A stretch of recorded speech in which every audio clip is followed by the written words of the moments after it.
खालामनो थाखाय दिनै जाय जाय राजखान्थि हान्जाफ्राव दङ बिसोरनो खालामनांगोन आरो यं जेनेरेसन हिसाबै एबसुखौ उदां खालामनांगोन राजनितिनिफ्राय जोंनि बड'फा उपेन्द्रनाथ ब्रह्मनि जि लिगासि जे जोङो माने सेपारेट स्टेट मोनसे सेपारेट आइडेन्टिटि बेखौ गायसननोब्ला जोंनो मोनसे हादाब नांगौ आरो बे हादाबानो जाबाय बड'लेण्ड जेनेबा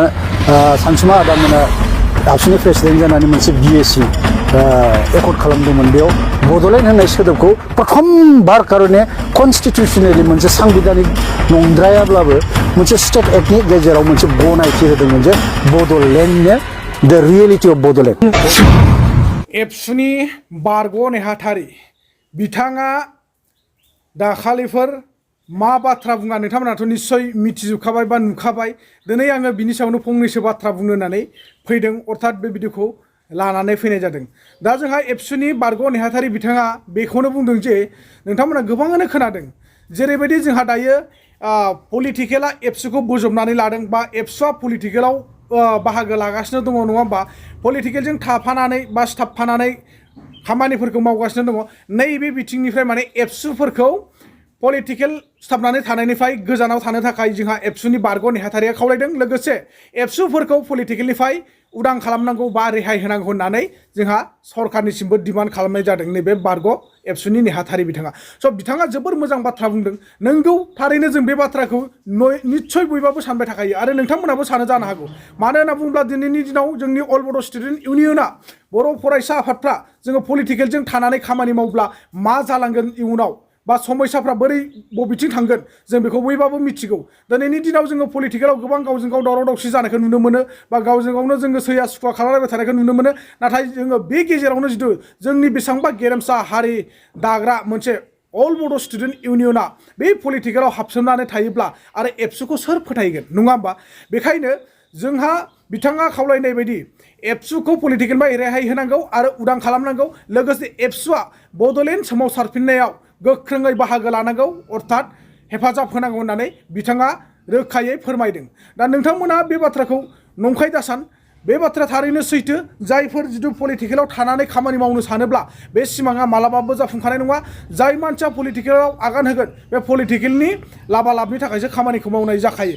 नाथाय पलिटिकेलाव जोङो माब्लाबाबो नुनो मोनाखै जे पलिटिकेलजों जोङो गासिबो खामानिखौनो बा मोनफ्रोमबो खामानिफोरखौनो जोङो जौगाहोनो हानाय बा पलिटिकेलनि गेजेरजों जोङो गासिबो मोननांगौखौ मोनफुंनो हानाय जों माब्लाबाबो नुवाखै जोंनि बर'फोरनि गेजेराव गोबांथार जेंनाफोर दङ नैबे जेंनाखौ जोङो फ्राय पलिटिकेलनि गेजेरजों सुस्रांजोबनो हाया मानो होनना बुङोब्ला जोंहा अल बड' स्टुडेन्ट इउनियना गेजेराव थानानैसो पलिटिकेलनिफ्राय जा बिनांगौ जा मोननांगौ जा डिमान्ड खालामनांगौ खालामबाय थानो हागोन नाथाय पलिटिकेलाव सिथाबनानै थायोब्ला जोंनि अल बड' स्टुडेन्टआ मा होननानै खुगासिगोन मा होननानै डिमान्ड खालामनो हागोन मा होननानै बिनानै लानो हागोन जोंनि मोननांगौखौ नङा होमबा थिग बेबायदिनो जोङो गोबांथार खोथा साननो थाङोब्ला गोबांथार दङ बेजों लोगोसे जोङो सनितपुर आरो बिश्वनाथ जिल्लाया दासिमबो बिटिआरनिफ्राय माने गोजानाव दङ अर्थात बिटिआराव सोसनजानो मोनाखै गामि दानख'नाय आरो सोसननायनि गोबांथार खोथा बुंदोंमोन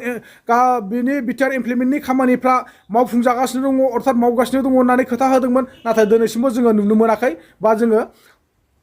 मोनसेबो जोंनि सनितपुर बिश्वनाथाव जोङो गामिखौ सोथारबाय होननानै जोङो सिमानि महर दिन्थिनायखौ जों नुनो मोनाखै आरोखि दा जाय हक जोङो बेफोरबायदि जायोब्ला जोङो अल बड' स्टुडेन्ट इउनियनखौ रायजो राजाफ्रा फोथायनो गोब्राब मोनगोन आं बेखौसो बारे बारे सानबाय थायो आरो अरायसम सिन्था नांबाय थायो मानो होनना बुङोब्ला दिनै जोंनि हाग्रायाव थाग्रा बिर जोहोलाव बिथांमोनहा जेरै बिर जोहोलाव बिथांमोनखौ अर्थात बुंनो थाङोब्ला जोंनि बिटिआर गभर्नमेन्टआ बा बिटिआर सरकारा जेरैबायदि मोननै मोनथाम बुखावनानै सोरखाय बेरखाय खालामजोबनो हाबाय थिग बेबायदिनो सानसे समाव पलिटिकेलजों अर्थात सिथाबनानै थाबाय थायोब्ला जोंनि अल बड' स्टुडेन्ट इउनियनाबो बेफोरबायदिनो थुब्ला थुब्लि गावस्रालायनाय जालांगोन नामा अब्ला जोंहा बै समाव जोबोद खाफाल हमनो गोनां जागोन अर्थात सिन्थाजोंनो माने जोबनो गैयै खस्थ'आव भुगिनानै थानो गोनां जागोन जोंनि बर' रायजो राजा जुदि अल बड' स्टुडेन्ट इउनियना सनितपुर आरो नन बिटिआर अर्थात नन बिटिआर आरो बिटिआर गावस्रालायनाय जायोब्ला अब्ला जोंहा बेखौसो इयुननि थाखाय सिन्था सरसा खालामहरनांगौ जानानै फैयो जोङो दिनै मानो होनना बुङोब्ला जोंनि बिटिआरनि साफ्रोमबो दैदेनगिरिफ्रा बा लिडारफ्रानो बिटिआरावनो दंखाजोबो अर्थात बिटिआरनिनो गोजा एबसुनि साफ्रोमबो लिडार केडारफ्रानो बिटिआरनिनो गोजा बेखौ लानानै दिनै बिटिआराव बिटिआर सरकारनि गेजेरजों बा बिटिआर गोरोबथानि गेजेरजों जोंनि सनितपुर अर्थात नन बिटिआरफोरखौ बा बिश्वनाथ जिल्लाफोरखौ बिटिआरफ्राव सोसननो हायाब्ला बा गोजोन गोरोबथायाव सोसननो हायाब्ला जोंनि सनितपुर बिश्वनाथ अर्थात बिटिआर आरो नन बिटिआरनि एबसुआ जुदि गावस्रालायनाय जायोब्ला जोबोर माने खाफाल हमनो गोनां जागोन आं बेखौसो सिन्था खालामो जेन दाजाथों इसोरनियाव आंबो आसा खालामो बेफोरबायदि सेरखाय बेरखाय दाजाथों जुदि अल बड' स्टुडेन्ट इउनियनाबो गावस्रालायोबाथाय आरो बर' हारिया गैला होननानै जों साननानै लानो गोनां जाबाय आरो मानो होनना बुङोब्ला जोंनि बर' हारिनि गेजेराव आरो गोख्रों जायखौ बुङो जों सिंस्रि आफाद नैबे सिंस्रि आफादा गैलिया होननानैसो जों साननानै लानो गोनां जागोन बेखायनो आङो इसोरनिफ्राय गोसो गोरबोनिफ्राय आर'ज खालामो जाहाथे माब्लाबाबो बेफोरबायदि दाजाथों आरो जानोबो नाङा दा सानथोंबो आरो बेफोरबायदिखौ ना जेरै आं सानदों बेफोरबायदि गुबुना दा सानथों दा बेजों लोगोसे आङो बांद्राय गोलावखौ बुंनो साना जिथुनाखि जोंनि बिटिआर गोरोबथानि गेजेरजों जोंनि बिटिआराव माबायदि पावार दङ नैबेजों रुजुनो थाखाय आं मोनसे भिडिअ क्लिप्स फिसा लाबोनि जेरै बांलादेशि आरो जोंनि इण्डियान बर्डाराव अर्थात मेघालया ओरैजाय दै मेघालयनि बै साइडजों जिथुनाखि जोंनि बांला बर्डार दं नङा होमबा बेयाव BSF फोरनि हाथियारखौनो बांलादेशनि मानसिफ्रा माबायदि सिख'दों माबायदि केम'ता लानानै माबायदि दम लानानै मबेनिफ्राय पावार मोनखो बिथांमोना जोंनि इण्डियान BSFनि हाथियार सिख'लायनो हानाय बा नारा नाथा जालायनो हानाय नैबेखौसो आं सानदों आरोखि जोंनि भारतआवब्ला अर्थात जोंनि भारतनि मानसिया मोनब्ला बा जोंनि आसामनि मानसिया मोनब्ला जोंनि बर' हारिया मोनब्ला दिनै बै BSFनि हाथियारखौ सिख'नाय लोगो लोगो बा हमनाय लोगो लोगो आखाइ होनाय लोगो लोगो हयथ' इनकाउन्टार खालामजागौमोन हयथ' डाइरेक्टलि जोबथेसालियाव जोबनानै दोननाय जागौमोन मोसौ बुनाय बायदि बुग्लि जागौमोन आरोना दा नोंथांमोन इन्ट्र'खौ नोंथांमोना नागिरनानै लादों बिनि उनाव सोर मा सानदों जोबथारजासेयाव फुल भिडिअखौ नायनानै नोंथांमोना कमेन्ट सेक्सनाव निश्चय फोरमायहर लोगोसे मोजां मोनोब्ला दिनैनि भिडिअखौ लाइक शेयार कमेन्ट खालामनो माब्लाबाबो दाबाव आं बेखौनो मिजिंथिहरबाय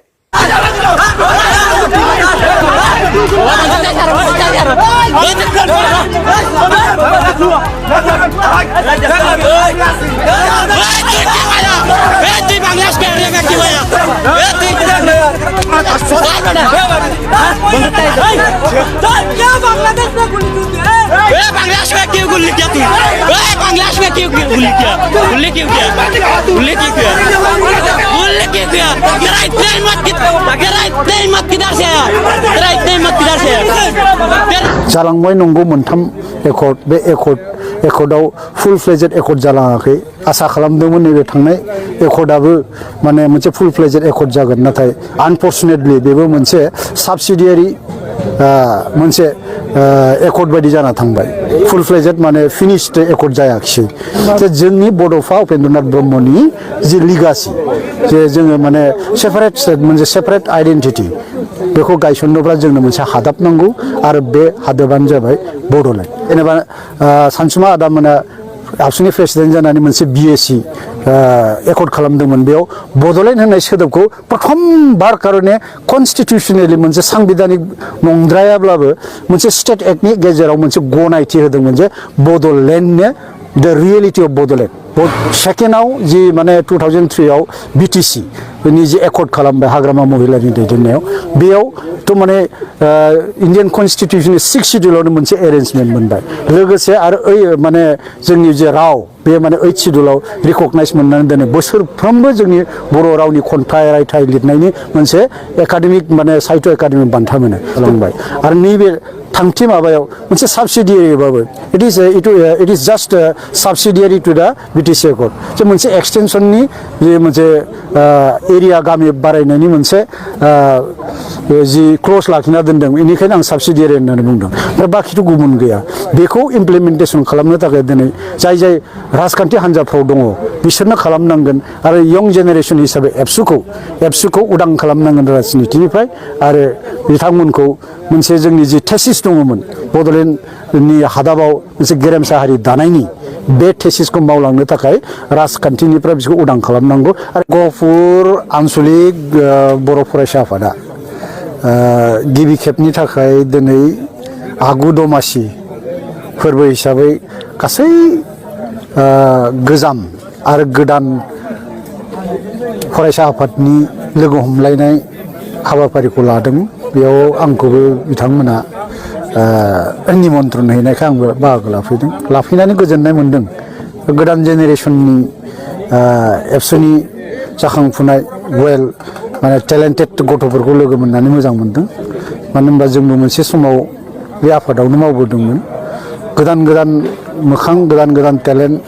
निउ जेनेरेसननि गेजेराव माखासे आइडिया एक्सचेन्ज खालामलायनाय प्रग्राम लादोंमोन बेयाव आंनि जि मोन्दांथि एज ए एबसु हिसाबै सेपारेट स्टेट बड'लेण्ड मुभमेन्टनि सासे माने मुभमेन्टआव बाहागो लागिरि हिसाबै आंनि पार्सनेल एक्सपिरियेन्सफोरखौ आं बिथांमोनजों शेयार खालामदों बिथांमोना बिराद मोजां खोनासंदों आरो एडभाइस बिदों बिथांमोना जे एबसुखौ फोथांना लांनो गेरेमसा हारि